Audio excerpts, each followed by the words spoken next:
ရာယုံနဲ့ကျဲဘဝင်တိထိုက်တဲ့ရှိ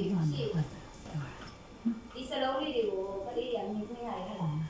မြင်ခွင့်ရနေပြီနော်မြင်တဲ့မျက်လုံးလေးရှိတယ်လားဆိုပြတာကိုကြားတဲ့နားလေးရှိတယ်အာယုံကလည်းလိုက်ပြီးတော့သိနေတယ်အဲ့ဒါဆရာလေးကပြောနေတယ်မှာပါတယ်ဒီစာတွေကိုတင်ရခြင်းဒီကလေးတွေနော်ရောဘိုးဘိုးရောနေနေတဲ့အပေါ်လုံးကချစ်တန်တရားကနေအေးဆောင်လာတဲ့ဉာဏ်တစ်ခုကြောင့်လာရင်မြင်ခွင့်ရတယ်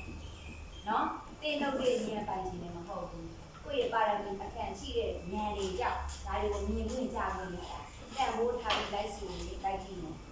နော်မလဲပဲကြားလို့ရှိရင်ဘယ်သူမှလာပြီးအိမ်မှာလာပြင်မှာမဟုတ်ဘူးကျောင်းမှာလည်းစာလေးပဲတင်ငါနိုင်ငံဒီနိုင်ငံလေးကိုအင်္ဂလိပ်ဒါလေးလေးသွားနေဒါမกินပြီးတော့ဒါဒီနေ့ငါတို့တကယ်ရိုးရိုးသေးသေးတင်နေအာယုံဆိုင်ပြီးနားထားတယ်နော်ဒီလိုလေးတွေးမယ်နော်အားတို့ဒီနည်းနည်းလေးပုဂ္ဂိုလ်များလို့ပုဂ္ဂိုလ်ကဘာလို့လာမလဲဘဝင်လေးမှာထည့်ထားလိုက်နောက်ကလိုက်ဆိုလည်းဘဝပြည့်စင်ဘဝင်အတိတဘဝင်ဘဝင်ကဆလနာဘဝင်ပြည့်စေတာမနောဒရဝဇံရဏတန်တန်ဇောငါးချိန်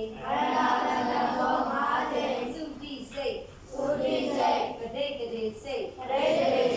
ဘဝင်စိတ်16ချိန်မနောဒရဝဇံစိတ်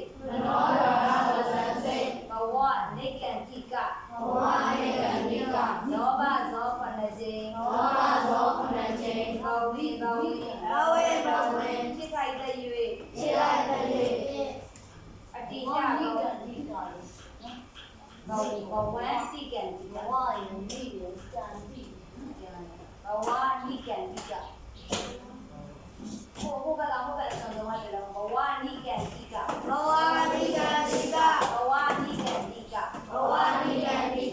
အဲ့ဒီဘိုက်ကိုပဲဆရာလေးနာမလိုက်ဆိုနော်နောက်တော့ကြားလို့နေပြီဆိုဘဝဖြစ်စဉ်ဘဝင်အတိတဘဝ